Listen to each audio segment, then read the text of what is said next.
right now it's 75 degrees and cloudy outside of our studios here at Nassau Community College. Real hot day. Swampy. Speaking of hot. Hot. You know, Sophia, a few weeks ago, you were mentioning your love for the Hockey Erotica novels. Uh-huh. And I was actually going through the television the other day, and I happened to come across a commercial for some Hockey Erotica novels. So, well, why don't we give it a listen? And I want your thoughts of this when we come back. I knew I had to shoot my shot. The Stanley Cup had just ended, and Henrik's squad was victorious.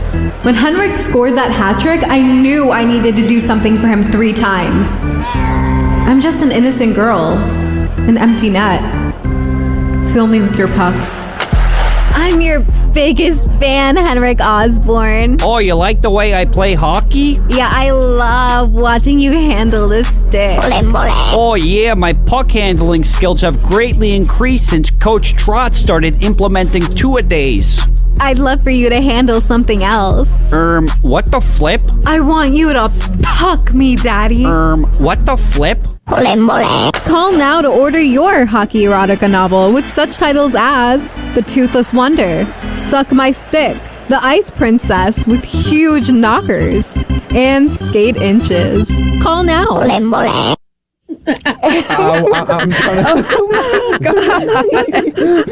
Oh, wow. Skate. Do you have any of those? Where can I get all of them right now? I actually have a copy of Skate Inches in my car. I can Oh my lend you gosh, it. please. That one sounds like the best one out of them, except maybe the Ice Princess with the knockers. Yeah, huge knockers. They're huge. Knockers. Nah, suck my stick, got it. I'm in shock. That's so. You know what? I just bought more hockey books this weekend. I finished my one series and I started the next one. So Shawty said, "Puck me, daddy." Do you order them or do you like go to Barnes and Noble? no, I went to Barnes and Noble to buy them. Like, oh, she's back again. Yeah, I buy like 4 at a time too. They must be like, this girl needs some help. Do you make eye contact with the cashier? No. Usually, honestly, though, they're like not. They're like people that don't want to make eye contact, so they're just like. Yeah, they tend to work at Barnes and Noble. Yeah, so I was like, it's never really a problem for me. It is weird though when my mom comes with me and she's like, "What are you reading?" I'm like, "Nothing, nothing, Mom, nothing. Don't worry." It's in your best interest. Your ignorance will be your bliss. Right? She Trust definitely that. knows it's disgusting in those books. You should share it with her. I should. A nice little reading circle, a book club, if you will. A book club. We did read one of the same before. It was horrifying. She read it first and then I read it and I was like, no. Not hockey themed? No, it wasn't hockey themed, but it was romance. Nah. Interesting. Yeah.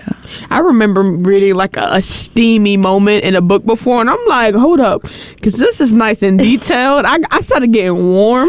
I do definitely remember like the first time I read something like remotely Erotic? steamy, erotic in a book. And at that time, I was still young and Go, Dad, in go. school. So Hop like on pop. I associated reading with school and like PG rated stuff. So I was like, they can write this? Yeah. They can put this in a book? Alex was in class like, teacher, please don't make me stand up. I had like Kindle Unlimited on my phone for a while, and I was reading one of the books on my break at work, and I was sitting in the hair salon, and I was like, whoa, okay, maybe I should not be reading this right now. Because if anybody looked over my phone, they would just see like the keywords, and I'd be like, yep, I'm out, bye. Time to disappear. Because I also work with my bosses that would literally talk about sex and stuff in the salon, like loud and proud. And that's not something that I want to talk about with them, especially around all of our clients. So I'm always like trying to shy away. Like they'll start and I'll be like, all right, change it up. Yeah, I feel like I would be embarrassed like reading something like that in public, but also like I'm shy. I have brought the books in public. I have brought them to classes before and read them because usually the titles don't like reveal anything. So you have no idea what I'm reading. I mean, I'm sure like The Risk, The Dare, they kind of reveal a little bit, but most of them you can't really tell. But that's probably a thrill. Like you're like, they don't even know what I'm reading right now. It's not a fetish. I remember I was in sounds sixth like it. grade, right? I was in sixth grade and we had to do like a designated reading time, like at the end of each day, right? So I'm reading my book and I'm reading this little erotic moment and I passed it to the person next to me and then I'm like, yo, pass it to them. Like we were sharing books at that Pass point it because I'm down. like, yes. I'm like, y'all need to read this. This is scripted. Like I felt like I was having a little one-on-one conversation. good. Like I was in the room too.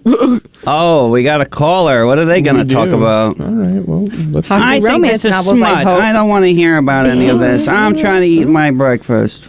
I dropped a banana All right, today. caller, you are on the air. Hi, it's Sandy. Oh my gosh, Sandy. Yeah. Okay, well, first of all, I hope you enjoyed the gift that I left you guys. Oh my god, I loved it. That Fuck was me, daddy. I loved it. I'm an empty net. Yeah, I know. It's probably like our greatest creation at the station so far. I don't really think I'm going to be able to top this. I think I have to drop out of college now. Right. I think I gave you guys a good in for that. You Well, guys. someone's gonna have to top this, if you know what I mean. Okay, but also I hear that you guys were talking about like reading suspicious books in public, and like if you know me at all, like I talk about it often. Like I'm a huge manga person, which is basically like anime in book form.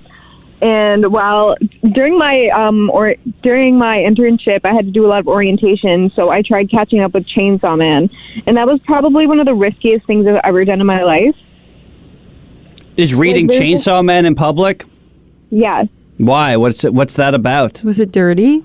Does the chainsaw have Yes. sex with Ooh. people? What's the... Like there's at one point there's this polyamorous couple, right? There's at least 5 of them. And you know, I'm just like minding my business, reading, and then all 5 of them are naked at the same time. I like the sound of that. And I'm just like sitting there like, "Oh my god, like my theater head chair is sitting right next to me. Are you serious?" It's a risk you was willing to take, though. It was a risk I was willing to take. I was just like, you know what, I'm just gonna like scroll past this really fast and then I'll just read the rest of it. Like, oh, somebody's getting murdered? Perfect. Well, But yeah. then you realize you just missed a huge plot, like part of the plot. Naked Oh no, I people, just man. went back to read it later when I was home alone. I feel you, girl. Usually they go kind of fast. They're like 3 pages. Sometimes they go longer, but like usually it's like 3 pages, and then it's like, all right, you're safe. So you can. Yeah, at least luckily for me, it's just like a couple of panels, so I can just Yeah. go like, it's done now. I have to like skim through pages to make sure I'm not reading anything bad. See, this is the thrill Yeah. that Pee Wee Herman had, see? Yeah. Who's Pee Wee Herman? He was a man that died, but he had fun in a movie theater at one point. Oh. Yes, With his pants sir. off. What the flip? Yeah. Okay. Thank you for calling, Sandy, it was great Sandy. hearing Bye, from you. Sandy. We I love miss you. you. Bye, Thank you Sandy. so much for having me. I miss you guys. Fuck me, Bye. daddy.